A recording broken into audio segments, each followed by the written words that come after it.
எல்லா யாத்திரையிலும் கூட அந்த ஊரை பத்தி பேசுறோங்க ஐயா. இன்னைக்கு சென்னையில் இருக்கும், சென்னையினுடைய மத்திய பாராளுமன்ற தொகுதியில் இருக்கும். நம்முடைய தேசிய தலைவர் நிறைய பேசுவதற்காக வந்திருக்கின்றார்கள். அவருடைய உரையை நம்ம கேட்கணும். இருந்தும் கூட இந்த யாத்திரையினுடைய நோக்கமாக ஒரு தொகுதி ஒரு பாராளுமன்ற தொகுதியில் சில முக்கியமான பிரச்சனைகளை மக்கள் முன்னால் நாம் வைக்கின்றோம். சென்னை சமீப வெள்ளத்தில் தட்டு தடுமாறி இத்தனை காலமாக மக்கள் 20-30 ஆண்டுகளாக கஷ்டப்பட்டு உழைத்த சொத்தை எல்லாம் திராவிட முன்னேற்ற கழகம் என்று ஆளத் தெரியாத ஒரு கட்சி ஆட்சியில் இருக்கிற காரணத்தினால 7 நாட்களில் தன்னுடைய முழு சொத்தையும் இழந்து விட்டு பாதி சென்னை நின்று கொண்டிருக்கிறது. வெறும் பொய்களை மட்டும் பேசி ஆட்சியிலே தொடர்ந்து அமர்ந்து கொண்டிருக்கின்றார். 4000 கோடி, 5000 கோடி, 8000 கோடி செலவு செய்திருக்கின்றோம். வடிகாலை சரி செய்திருக்கின்றோம், இதை சரி செய்திருக்கின்றோம், 98% வேலைகளை முடித்திருக்கின்றோம். ஆனா இன்னைக்கு சென்னை வாசிகளுக்கு மட்டும்தான் இந்த துயரமான அனுபவம் தெரியும்.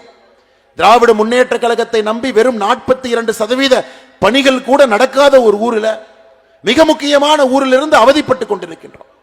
சென்னையினுடைய பாராளுமன்ற எம்பிக்களை பாருங்க ஐயா, டெல்லியினுடைய எம்பியை பாருங்க, 7க்கு 7 பாரதிய ஜனதா கட்சி. பெங்களூர்ல பாருங்க ஐயா, 3க்கு 3 பாரதிய ஜனதா கட்சி. இந்தியாவில் இருக்கக்கூடிய பெரு நகரங்கள் அனைத்தும் என்று பாரதிய ஜனதா கட்சியின் பக்கம் இருக்கிறது. அந்த நகரத்தினுடைய வளர்ச்சியை பார்த்து கொண்டிருக்கின்றோம்.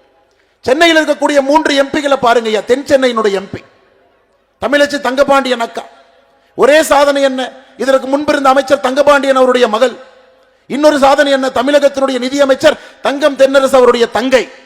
குடும்ப ஆட்சியினுடைய இலக்கணமாக தென் சென்னை எம்பி. மத்திய சென்னைக்கு வந்தீங்கன்னா தயாநிதி மாறன் எம்பி. யாருங்க, முரசொலி மாறன் ஐயாவுடைய மகன், கலைஞருடைய குடும்பத்தை சார்ந்தவர். வட சென்னைக்கு போனீங்கன்னா ஆற்காட்டு வீராசாமி அவருடைய மகன் கலாநிதி வீராசாமி அவர்கள் எம்பி. இந்தியாவில் எங்கேயும் கூட ஒரு பெருநகரத்தினுடைய 3 எம்பிக்களும் கூட ஒரு குடும்பத்தினுடைய மைந்தர்களாக இருந்து நாம பார்க்கலீங்கய்யா. சென்னை தத்தளித்துக் கொண்டிருக்கிறது. இவங்கெல்லாம் வெளியே அந்த வெள்ள காலத்தில் வந்து ஒரு பிரெட் பாக்கெட் வாங்கி கொடுக்கணும், எட்டி கூட பார்க்கல. அதுவும் குறிப்பாக இந்த தொகுதியினுடைய எம்பி தயாநிதி மாறன் அவர்கள் ஒரு 10 பேர்த்துக்கு சாப்பாடு போட்டிருப்பீங்களான்னு கேட்டீங்கன்னா போட்டிருக்க மாட்டாங்க. ஆனா இவர்கள் மக்கள் பிரதிநிதிகளாக இருக்கின்றார்கள். அதனுடைய விளைவை சென்னை அனுபவித்துக் கொண்டிருக்கிற சகோதர சகோதரி.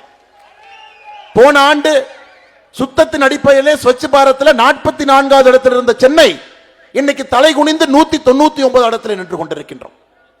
சுத்தமாக இல்லை, குப்பை கூலங்கள் எடுக்கிறது கிடையாது, தண்ணி சரியாக இல்லை, ரோடு சரியாக இல்லை, இங்க இருக்கக்கூடிய அடிப்படை பிரச்சனைகளுக்கு கூட ஒரு தீர்வு இல்லை.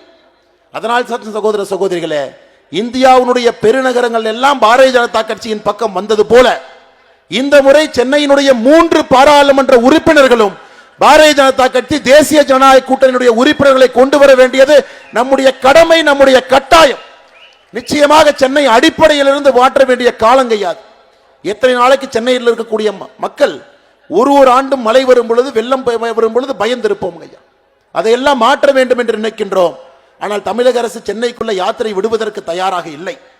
பல தடைகளை உடைத்து இன்னைக்கு இங்கே ஹார்பர் தொகுதியில் இந்த பொதுக்கூட்டம் நடந்து கொண்டிருக்கிறது. 200வது மக்கள் எங்கிருந்தாலும் கூட அவர்களுக்கு தெரியும் பாரதிய ஜனதா கட்சி உங்களுக்காக உழைத்துக் கொண்டிருக்கிறது. ஒரு புதிய சென்னை கட்டமைத்துக் கொண்டிருக்கிறது.